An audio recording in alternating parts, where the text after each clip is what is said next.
Welcome to Basic Brewing Radio for Thursday, January 29th, 2015. I'm James Spencer. Here at Basic Brewing Radio, we're all about home brewing. This week, Joe Zucca from Bike Rack Brewing Company in Bentonville, Arkansas, will join the ranks of Northwest Arkansas professional brewers who have appeared on this show. Joe uses two Speidel Braumeister systems to brew tasty craft beer in a fairly small space. We'll ask him about his system. If you're new to home brewing or would like to get into the hobby for the first time, check out our website, basicbrewing.com, where you can find archives of our audio and video podcasts and our DVDs to walk you through basic and more advanced brewing techniques. You can find me on Twitter. My username is Basic Brewing, all one word. Our show page on Facebook is at facebook.com/basicbrewing. We're on the Google Plus, too. And thanks again to everybody clicking on the Amazon.com associate link on our basicbrewing.com site. You know how that works. Whenever you think of Amazon shopping, go to our website first, basicbrewing.com. Click on the ad on the right-hand side of the page. That'll take you back to Amazon where you can shop to your heart's content, as you normally would.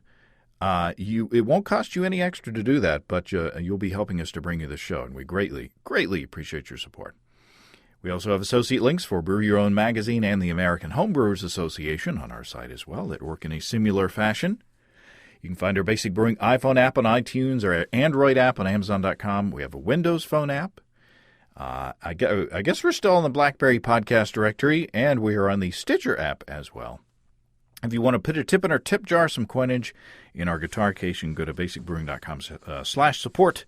And thanks to everybody who's done so already. And if you contribute, you will be getting a link to our latest bonus video where Steve makes some delicious cabbage rolls. If you're planning to enter the National Homebrew Competition, you want to pay attention because next week is the application period for the competition, the application window.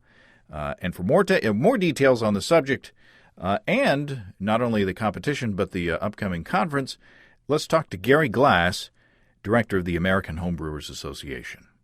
Gary Glass, welcome to Basic Brewing Radio. Great to be on again, James. Thanks for having me. We got something coming up next week, something important. What is it? We've got National Homebrew Competition registration is happening. Actually, the application window for people who want to get entries into what is the world's largest beer competition is February 2nd through the 8th. So at that time, anytime during that window, anybody who is an AHA member, you do have to be a member to enter, can put their name in, and we'll get you into the process of getting entries into the competition. So how will we know about where to enter and all that? I got an email. Did everybody who's a member of the AHA get an email? Yeah, we send out emails to everybody who's a member, and we'll send out emails throughout another one on the week that registration is going. We've got information on the AHA.org or homebrewersassociation.org website, as well as I posted some information in Zymergy magazine in my last column. So. There's information out there. I would recommend hitting the website to get the exact info. And what's the process going to be? So it's actually going to be essentially the same as the process was last year. So in past years we've had kind of the first come first served model where people were registering for the competition. And we'd get so many people attempting to register at the moment registration opened that we'd crash a server or some other technical issues just from the number of people trying to register all at once. Plus, we had people who actually were working, couldn't be at a computer at the time that registration was launched, and so they never had an opportunity to enter the competition. So. With this open application window, then anybody who wants to participate in the competition can sign up from that February 2nd to the 8th time frame. Doesn't matter when you do it, and then from there we can determine. So we've got 12 different judge centers, and everybody can select as many judge centers as they're willing to submit to. If if we have more entrants than we can accommodate, and that really depends on how many entries people want. So we start with a cap of 6 entries. Last year we ended up with a cap, reducing that cap down to 4, just to get more people in. And we got over 3,000 entrants in the competition last year, which was an increase of 1,000 from the previous year. Wow! So it really actually worked quite well. But then if we have any one of the 12 judge centers that fills up with the people wishing to enter. That are selecting that as their primary judge center, then we'll do a random selection process to fit them in to another judge center if possible. So it's essential that people choose more than one judging center on their application. That is the single best way to ensure you get your entries into the competition. And last year there were I forget the number, there were more than 8,000 beers judged, right? Right, yeah, we had 8,172 entries judged in last year's competition, which is by far the largest we've ever had. Wow, that's a lot of beer. It is. And if people want to get involved in helping to judge all those entries, how can they do that? Yeah, they can do that during that. Once the application process is completed, then we'll be notifying entrants, and they can go into the system and register their entries. At that time, anybody who's entered in the competition can sign up as a judge. And then I think probably after February 17th, when we've completed the entire registration process, then anybody can go in and register themselves as a judge if they don't have entries in the competition. So they'll register next week. And then by February 17th, then you'll notify everybody of how many beers you can actually submit? Yeah. So between February 8th and February 17th is when we'll be notifying everybody who applied for the competition. Well, cool. And coming up later on in February, we've got registration for the big event, the National Homebrewing Conference out in San Francisco. Yeah, well, it's actually in San Diego. No, San Diego. I'm sorry. Conference. Right, we're going back to San Diego. We were there 4 years ago in 2011. Had such a great time. We decided we wanted to go back. We will be at the same facility at the Town and Country, but this time we have the entire facility all to ourselves. So it's going to be a great time, and having the entire grounds to ourselves means that we can spread out. We're actually going to be doing our the welcome reception with local breweries as well as club night outside in the gardens, and have the brewery and homebrew club booths spread out around the grounds. So it's going to be a really unique experience, and it's San Diego. It's going to be awesome. Yeah, and that was a cool place. It's kind of like a campus, there's a lot of different buildings and venues, and it was really cool. Yeah, and it's going to be even bigger this year. So we had about 1,900 people there last year. We can more than double that for this year's conference. We can accommodate up to 4,000 full conference registrations, 5,000 total registrations. So we're definitely able to get in a lot more people than we've ever had. So my anticipation is that we'll be able to get in everybody who wants to, but we will be doing the same similar process, I guess, to National Homebrew Competition, where we'll have that open application window going from February 18th through the 24th. So no need to rush it. We are bringing back the social package this year, so anybody who's registering a full conference registration can add a guest on as a social package. We do require membership for people registering for the conference, so everybody's got to be a member.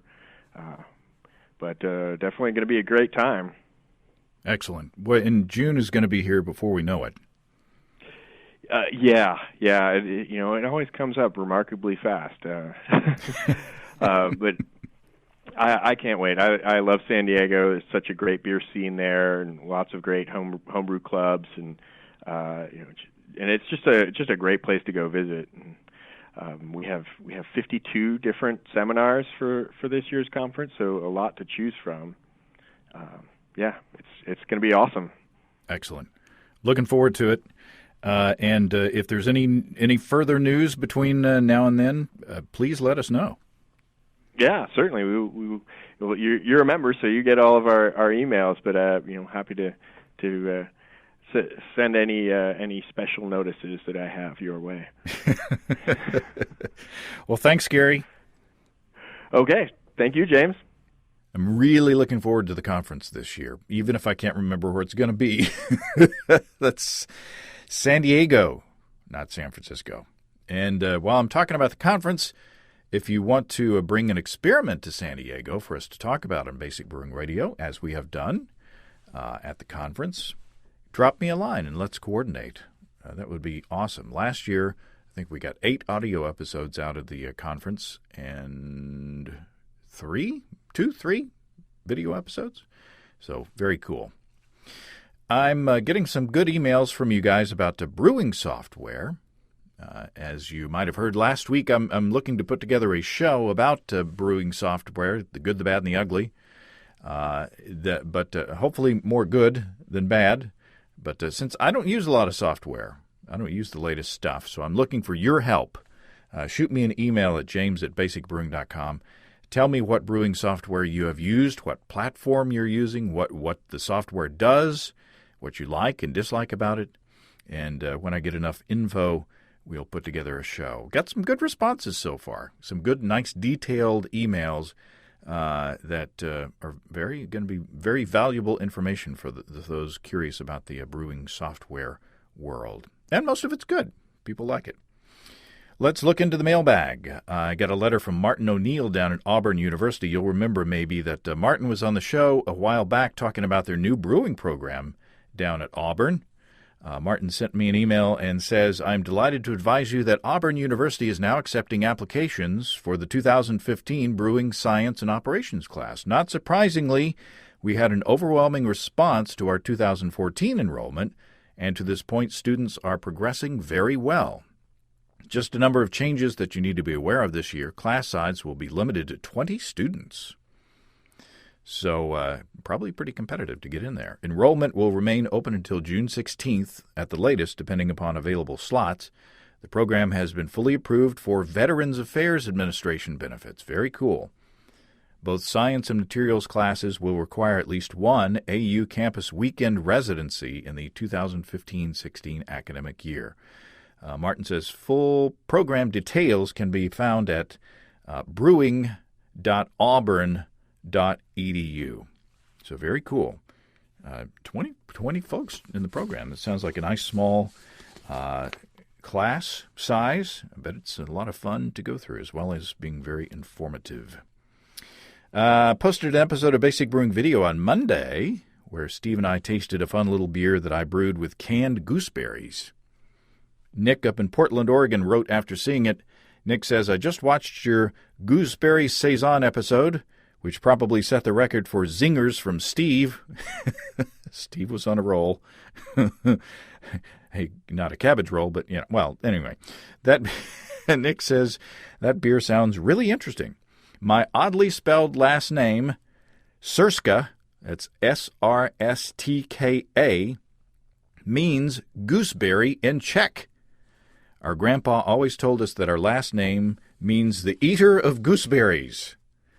As an avid homebrewer, professional brewer at Widmer Brothers Brewing, and descendant of people who sounded like they had a bit of gooseberry addiction, I just wanted to say that I loved the episode. Well, there you go. I appreciate that, Nick. Maybe I should call the gooseberry saison a Srska saison. It sounds a lot better. By the way, the gooseberries that we opened and tasted on the show are still in the fridge, and I'm very tempted to attempt a gooseberry goose, as Steve suggested on the show. Now, as you know, if you've listened to this podcast for the past couple of years, you'll know that I've been featuring the new breweries that have been popping up around here in Northwest Arkansas. Bike Rack Brewing is one of the newest. And what really caught my attention was that the brewing system that brewer Joe Zucca is using, and you can see a picture of it on their website, Bike Rack Brewing. He's using two Speidel Braumeister systems in parallel with each other. We've talked about that system on the homebrew scale on this show before a while back, but Bike Rack is using professional-sized versions of the Braumeister to turn out some tasty brews. Joe Zucca, welcome to Basic Brewing Radio. Oh, thanks for having me. Thanks for having me. We're at your place. Where are we? We're at Bike Rack Brewing Company in Bentonville, Arkansas. And it's a nice small place. We're sitting at the bar, and I've got some samples out in front of me, which is one of the benefits of the job. But while I'm trying this is the Belgian Golden. It's our Golden. A lot of people say it has a little Belgian-y wit, a little bit of a taste to it, but it's really it's got a little bit of wheat in it, and it's a basic golden beer. Yeah. Okay. Tell me about the recipe. It's a simple recipe. It's just got a small percentage of wheat in it, basic two-row barley, and it's become our best seller here. It's really easy drinking, light beer. Yeah, it's very nice. Very clean. Just American ale yeast. Yeah, American ale. Yeah. What do you do for hops? Hops on that one, it's not very hoppy at all. It's just got a little bit. It's got a bittering charge in it. So, Magnum is our go-to bittering charge. Yeah, it's tasty. It's a good entry level beer. Is this what you for the newbies? Is that what you those new to craft beer? Is that what you start them out with? It is for the newbies, and it's our best seller. So I would say it's just anybody that. You know how palates go. Most palates are like light beer, and you gotta kind of serve the palate.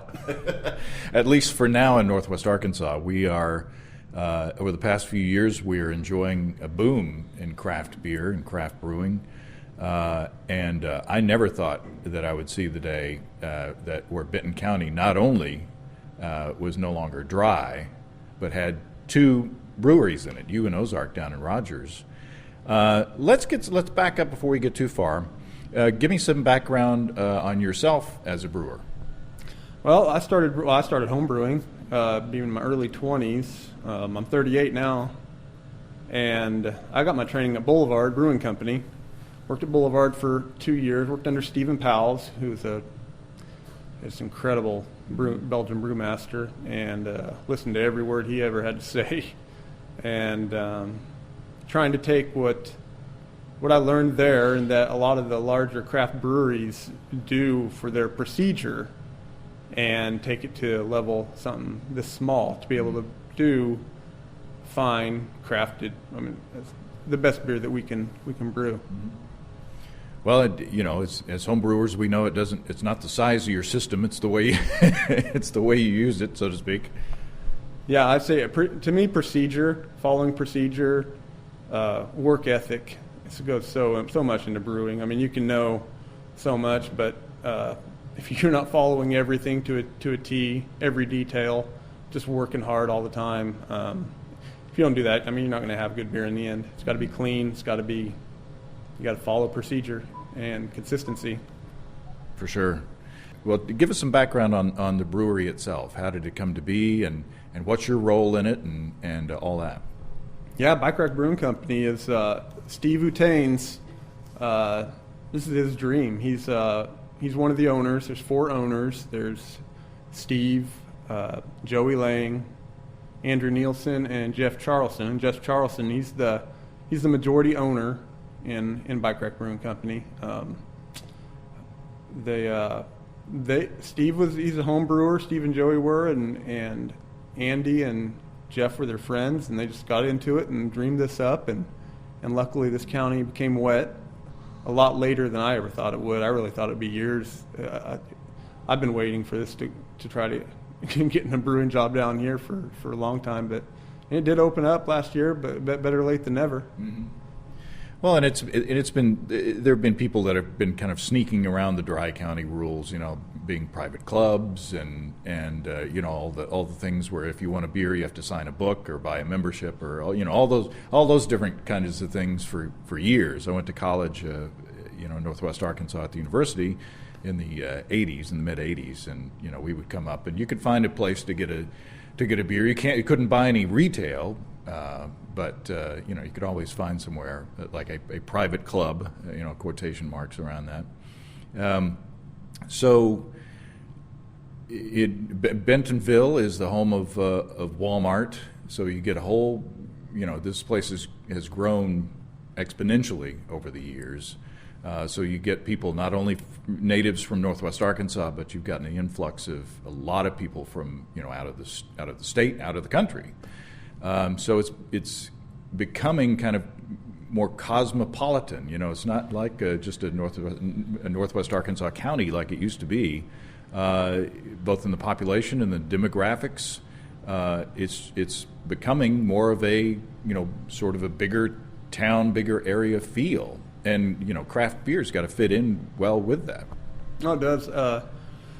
Kind of funny. We had some bicyclists. The Slaughter Pen Trail runs right past here, which is why our pale ale is called the Slaughter Pen Pale Ale. But we had some bicyclists in here, and they were saying that they were from Tulsa and that Bentonville's getting to have like a Colorado mountain town feel. I've never heard that, and that's the first time I've heard it. 3-4 years ago, the exact opposite. It just showed it's really changing fast here, the whole culture, with everybody coming in from different places, and it's a little melting pot here at the moment. Right. So you say that the golden ale is the most popular. Now we're moving up. This is the pale ale. Yeah, our Slaughter Pen Pale Ale.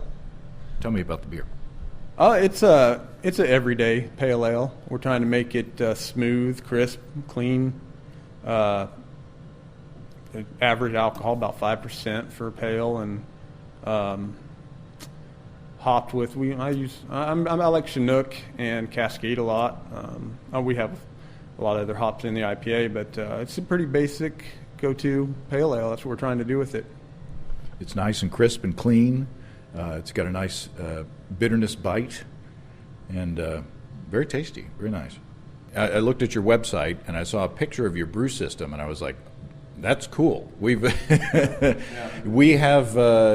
talked to a home brewer who has the Speidel brewing system, but this is the first one that I've seen, as big as what you've got, especially in person. Go over the system. What have you got? Oh, it's really neat. When I was at Boulevard, we had 4 different tons. You had your mash tun, your lauter tun, your kettle, and your whirlpool.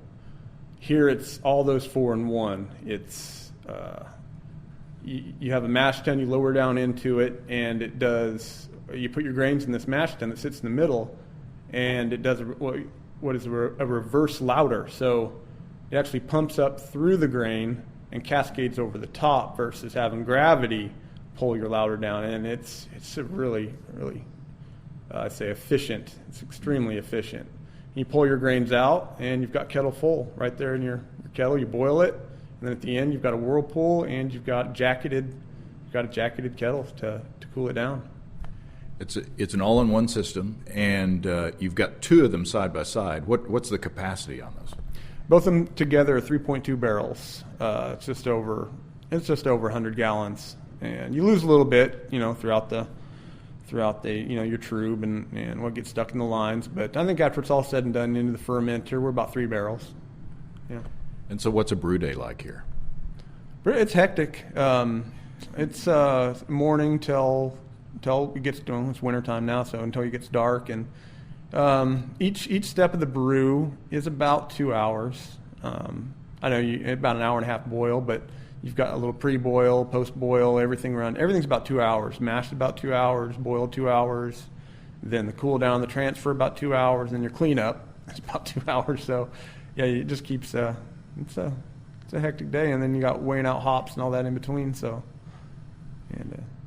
the systems are automated so that you could do a step mash completely automated with that recirculation that's going on through there. Is that something that you guys do? It's a programmable mash, so I can whatever step mash I want to do, I enter it in, and you push go, and it does it for you. We've talked about it on the show before. Like I said, it's kind of like brewing a bag, in that there is no separate mash tun. Of course, instead of a bag, you have this metal cylinder that lowers down into the kettle. Was it kind of hard to get used to, kind of switching paradigms between what you were doing at Boulevard and what you were doing in your own home brewing to this kind of a system? It's like they say in the corporate world, a paradigm shift. Oh yeah, it's when you get down to this level, it's not as automated, so it's a lot more hands-on, which isn't as efficient, but you really learn a lot versus being in a more automated environment. It's step by step. Everything's weighing out by hand. A lot of lifting, a lot of all the way through to kegging. I mean, it's very hands-on. One benefit, I guess, of the Speidel system is that you have a very small footprint in your brew house. I mean, you don't have to have a 3-vessel system. It's all right there, and so you've got a fairly small space here that the brewery and the tasting room is in. So that's got to be advantageous. Oh yeah, we have no choice with the space that we have. I mean, they work the brewmasters. I say brewmeisters by Speidel.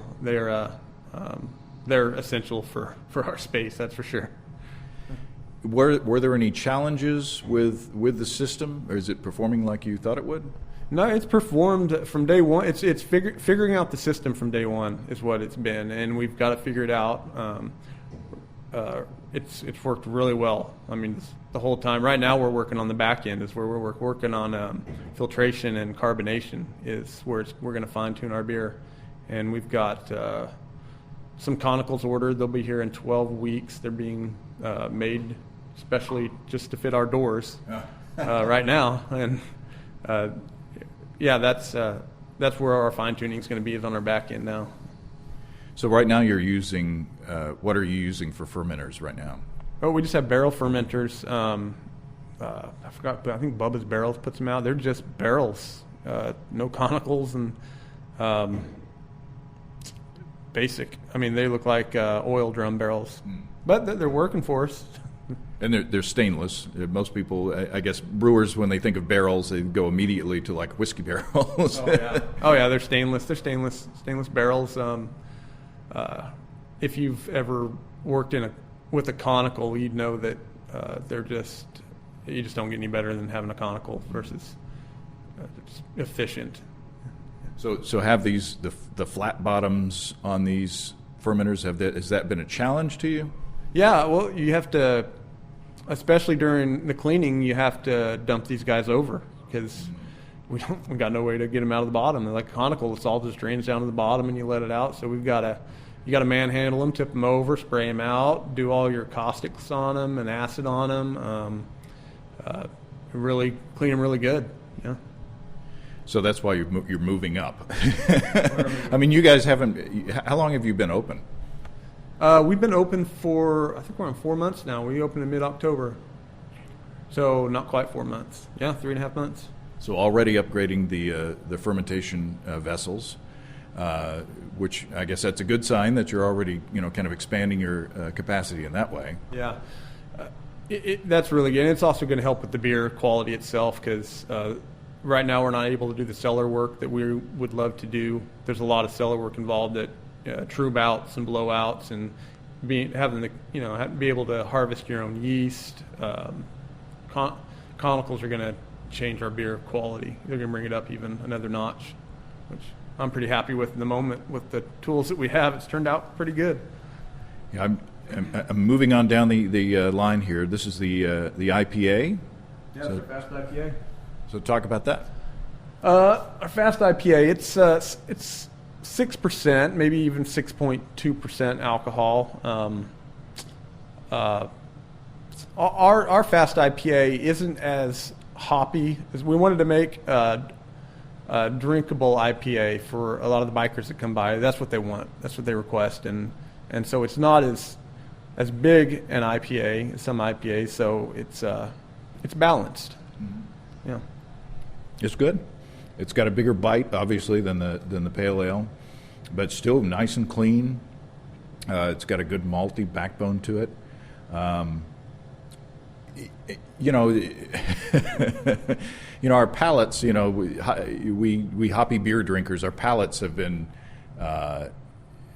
so wrecked a lot of times by the giant hoppy beers that it's the bar has moved on what is considered a pale ale and what is considered an IPA. So is that? It sounds like you are tailoring, and it's a good beer, but it sounds like you're tailoring your beers to your customers, and you get that opportunity because I guess you get to talk to your customers every day. Well, like you were saying about the like our IPA there, it's a lower hopped IPA. We just had a double IPA, and you're talking about how we're over, like my palate's been overwhelmed. We've done kind of more of a session IPA, an IPA, and then a double IPA. And to go from a double in a daily tasting down to a pale ale or an IPA, it's really hard to do. You get messed up. That's what goes on. Yeah. I'll taste it. I'll use my wife as an example. I'll taste a beer that I think is moderately hoppy, and she'll taste it, and she can't drink it because it's too bitter for her. And the same thing goes for hot foods, as well. Where I'm the guy that I've become the guy who orders the food Thai hot, because that's what my palate expects. But it's all the beers that I've had so far are very clean and well balanced and well made. So you're apparently making the system work well for you. Now, what do we got here? What are these two beers? Oh, this is our stout, our English shoot stout, and it's an American style stout. Which I have this conversation with people in here all the time. They say it's not they're expecting a dry stout like a Guinness, a low alcohol, dry, light stout. And a lot of people, there's a huge difference between your typical dry stout and your American style stout or your imperial stout. Mm-hmm. This American style stout is 6%. I'm even probably going to push that up a little bit more in ABV. It's hopped up beer. It should have a little bit of a bite to it. Use black and chocolate malt on it. It's a big beer. And these are two different versions of the main difference in these they're actually the same basic recipe to start out with. It's my ending gravity that I'm playing with. Huh. So I'm stopping the gravity a little short, or I'm keeping a little more gravity at the end to give it a little more body, not let it dry out as much. So one of them is actually a little more dry than the other. So that's kind of what I'm testing out, which one we're going to go with. I have an assumption. Let me taste again so that I can not make a complete fool of myself here.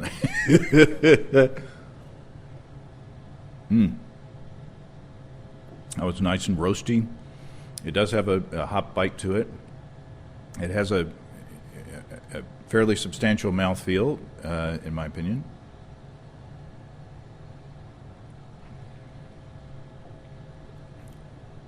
I'm going to say this one is the heavier beer.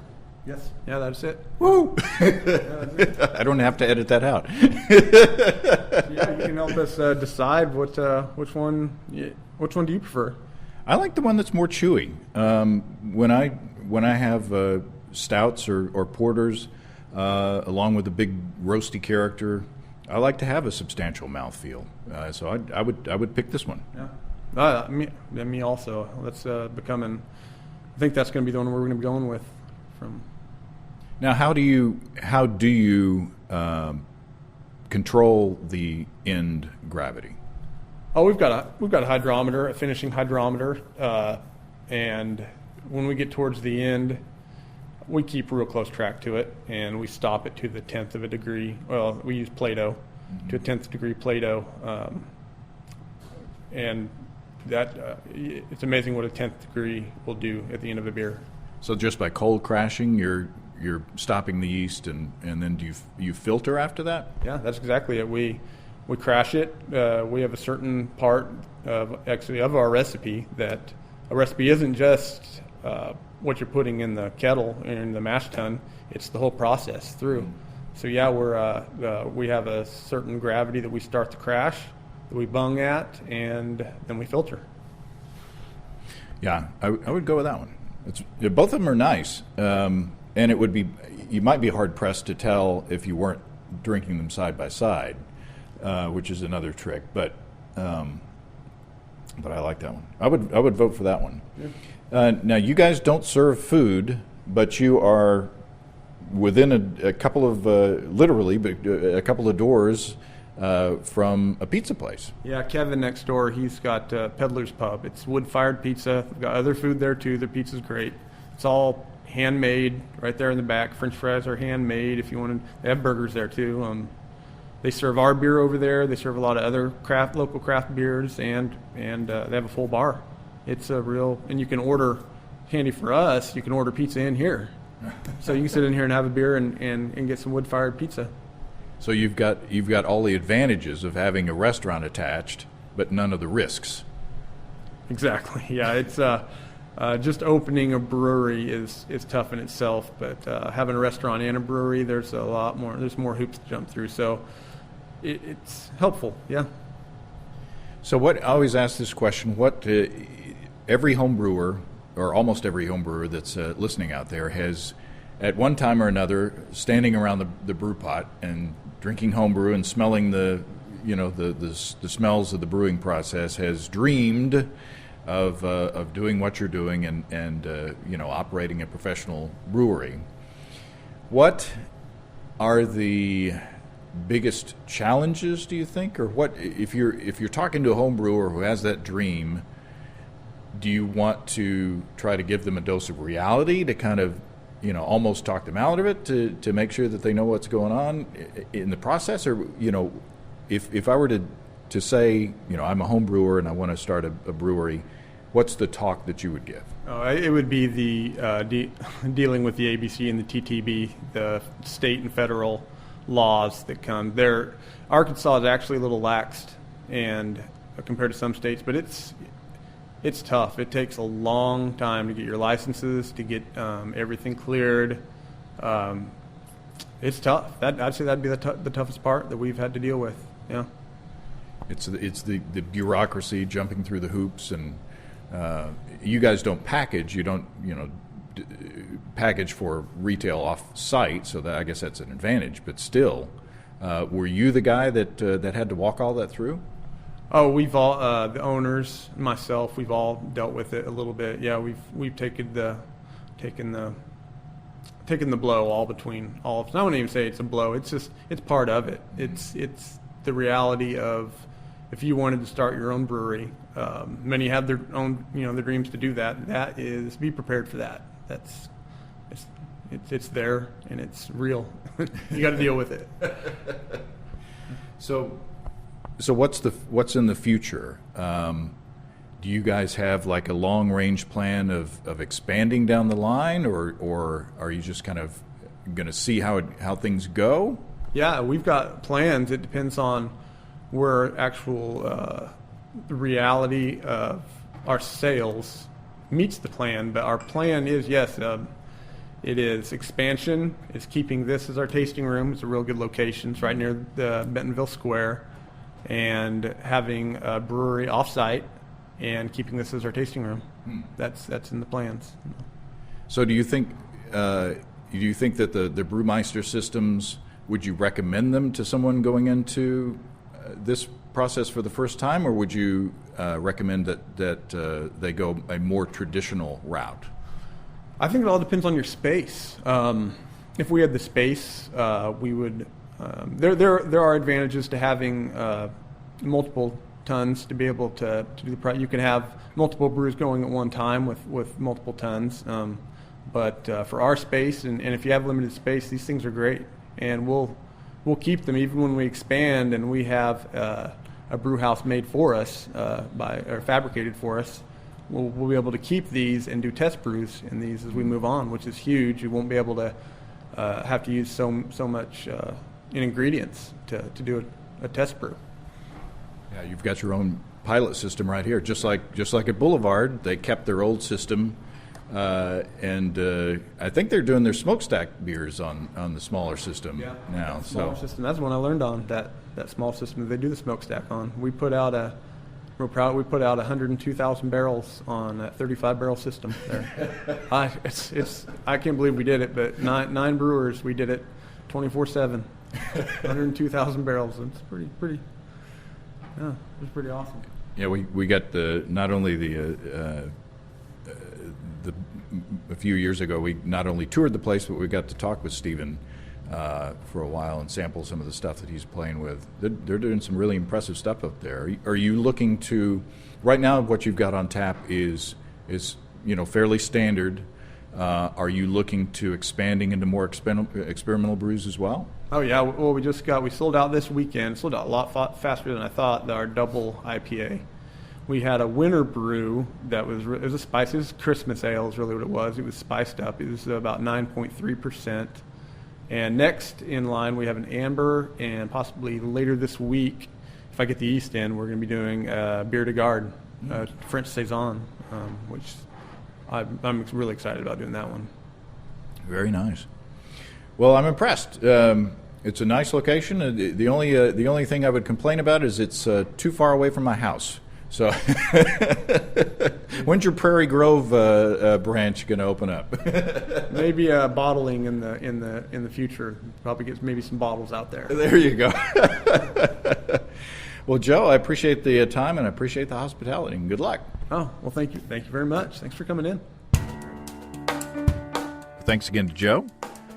I continue to find it fascinating to see all the variation in the way that new breweries are being configured in Northwest Arkansas. People are finding out different ways and different scales to brew tasty beer.